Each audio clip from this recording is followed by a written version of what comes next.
Le monde continue de s'étendre et de se développer de diverses manières magnifiques. Les ordinateurs fonctionnent comme le cerveau humain. Une pilule de détection du cancer existe. Et il est désormais possible de communiquer instantanément avec des personnes de différentes parties du monde. Grâce à la vidéoconférence, il est indéniable que l'humanité a évolué de manière remarquable.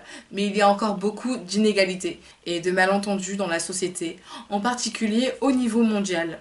Un endroit très mal compris couvre 6% de la surface de la Terre et plus de 1,1 milliard de la population mondiale, l'Afrique. Il existe de nombreux mythes sur l'Afrique, que les gens du monde entier croient être vrais. La vérité est que ces mythes sont enracinés dans la désinformation, le manque de connaissances et les stéréotypes. Un danger pour l'avancement de la société. Les stéréotypes conduisent à la croyance répandue de ces mythes. Donc du coup, je vais vous présenter 7 stéréotypes communs sur l'Afrique.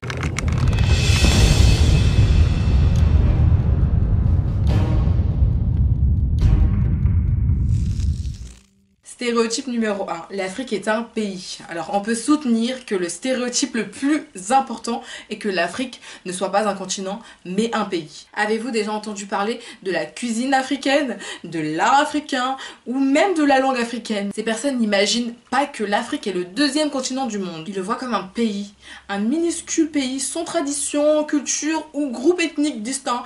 Un pays qui ne soit pas encore entré dans l'histoire quoi. L'Afrique abrite 54 pays, y compris des pays insulaires situés le long des côtes du continent. Ces pays regroupent divers groupes de personnes qui parlent différentes langues et pratiquent un large éventail de coutumes. 2e stéréotype.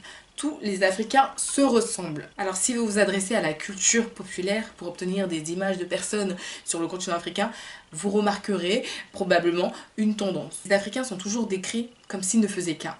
Vous verrez des Africains dépeints, portant de la peinture faciale et des imprimés d'animaux, le tout avec une peau presque noire. Certains groupes en Afrique portent-ils de la peinture pour le visage? Évidemment, mais pas tous bien sûr. Ça montre simplement que le monde occidental considère communément les Africains comme des tribus indomptables. En ce qui concerne l'obscurcissement de la peau, les Africains, même ceux d'Afrique subsaharienne, ont une gamme de tons de peau, de texture de cheveux et d'autres caractéristiques physiques différentes. Lorsque vous peignez là votre visage de manière plus sombre pour avoir l'air plus africain, ne réduisez-vous pas tout un continent peuplé de nations, de tribus, de cultures et d'histoires différentes en une seule couleur de peau? 3e stéréotype sur l'Afrique. Alors l'Égypte ne fait pas partie de l'Afrique. Alors déjà géographiquement, l'Égypte se trouve en Afrique du nord-est. Il borde la Libye à l'ouest, le Soudan au sud, la mer Méditerranée au nord, la mer Rouge à l'est, Israël et la bande de Gaza au nord-est.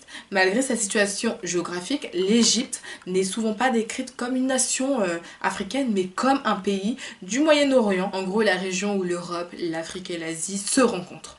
4e stéréotype, alors les femmes africaines n'avaient pas de rôle dans la société avant la colonisation. Il est trompeur d'étudier la place de la femme au sein de la société africaine précoloniale en se basant sur les groupes traditionnels actuels qui se veulent pourtant les héritiers des grands royaumes et empires qui ont fait le couronnement de l'Afrique d'avant la colonisation. En effet, le matriarcat africain a été atténué par certaines influences extérieures, d'où la prééminence du patriarcat dans les sociétés traditionnelles de nos jours. D'après les recherches réalisées par Chenkanta Diop et qui ont été réunies dans des ouvrages phares tels que Nation, Nègre et Culture et dans l'Afrique noire précoloniale, le matriarcat nègre trouve son origine dans la sédentarité et la pratique de l'agriculture. Une origine qui n'est pas certaine mais qui s'explique à travers la pensée populaire selon laquelle les femmes sont les premiers à avoir songé à la sélection produit de la terre afin d'en nourrir leur famille pendant que les hommes se livraient à d'autres activités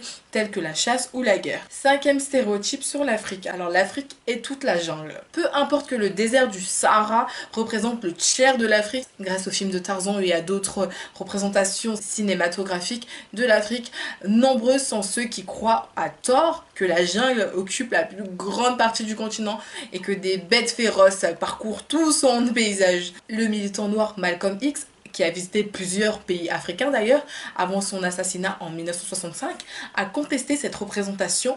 Il a non seulement discuté des stéréotypes occidentaux de l'Afrique, mais également de la façon dont de tels stéréotypes ont amené les Américains noirs à se distancer du continent. Je cite: il projette toujours l'Afrique sous un jour négatif. Sauvage de la jungle, cannibale, l'Afrique abrite un large éventail de zones de végétation. Seule une petite partie du continent comprend des forêts tropicales ou de la jungle. Ces zones tropicales sont situées le long de la côte guinéenne et dans le bassin du fleuve Zaïre. La plus grande zone de végétation d'Afrique est en réalité une savane ou une prairie tropicale. En outre, l'Afrique abrite des centres urbains peuplés de plusieurs millions d'habitants. Alors, sixième stéréotype sur l'Afrique. Alors, l'Afrique est pauvre, rurale et surpeuplée. Alors, il faut savoir que l'Afrique est un continent extrêmement diversifié sur les plans politiques, social et économiques.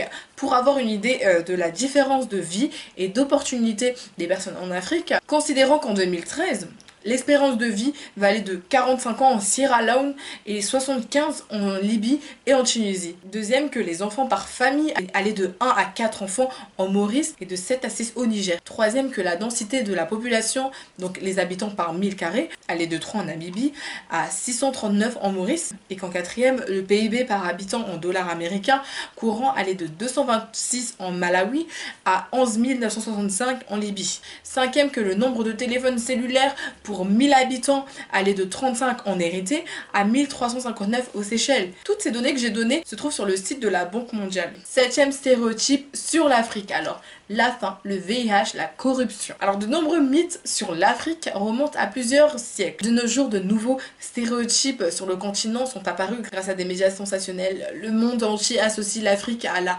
famine, à la guerre, au sida, à la pauvreté et à la corruption politique. Cela ne veut pas dire que de tels problèmes n'existent pas en Afrique. Bien sûr, ils existent, mais même dans un pays aussi riche que les États-Unis, la faim, les abus de pouvoir, les maladies chroniques entrent dans la vie quotidienne de chaque pays, pas que en Afrique. Alors que le continent africain fait face à des défis énormes, tous les Africains ne sont pas dans le besoin, pas plus que tous les pays africains en crise. J'espère qu'un jour on va combattre ces préjugés. Merci à tous d'avoir regardé ma vidéo, c'était Debbie Miaz et on se retrouve